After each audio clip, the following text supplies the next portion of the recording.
thesis, meaning that we invest in projects that not only deliver the climate change objectives of the UN Sustainable Development Goals, but other objectives as well, such as being able to facilitate greater access to communities and industries globally to reliable and clean energy, as well as supporting the democratization of our energy systems globally.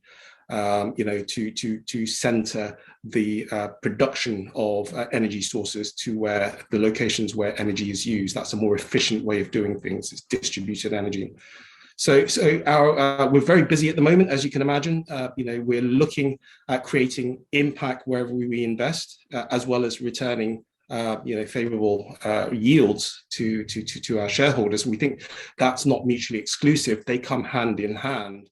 We have a lot of investors asking us, what about hydrogen? What's the next phase? It's a buzzword at the moment in terms of almost a panacea for what we see as conventional fuel sources, conventional energy sources, and really when you're looking at the construction, how do you derive hydrogen? The basic elements of it does come from conventional technologies, and you need to have that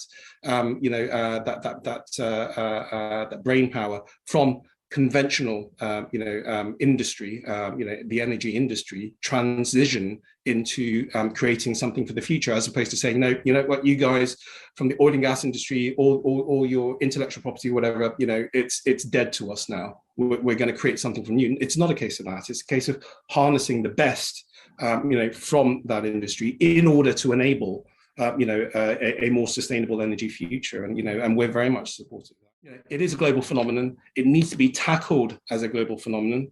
We want to create awareness from investors that there are issues out there that can be dealt with. There are opportunities to participate in the creation of a sustainable energy system elsewhere, and we believe that we have the skill sets to do so within Victory Hill, because we've been interacting with these markets for most of our careers, and we see that opportunity.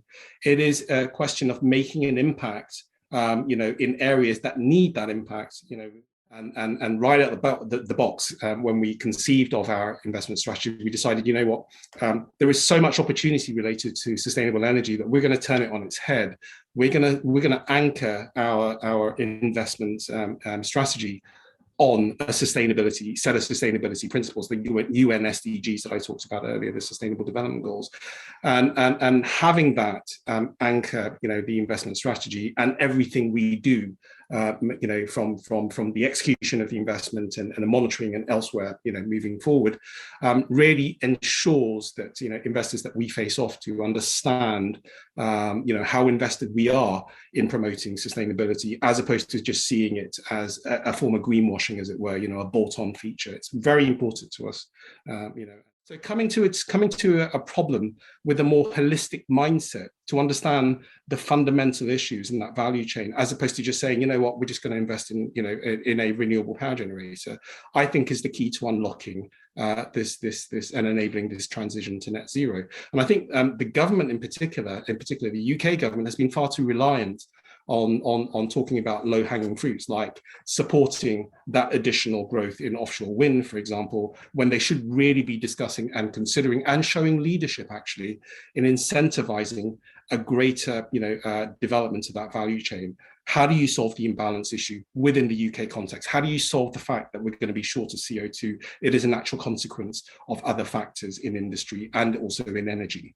And there needs to be greater thought around that, other than just purely looking at technology. That's really, that's the way we're looking at it. Seeing the level of interest that there is, really, clearly, representing this type of generation, as it were, who are very interested in, participating in the energy transition as we see it, to net zero. So certainly, we think there is definitely a demand out there.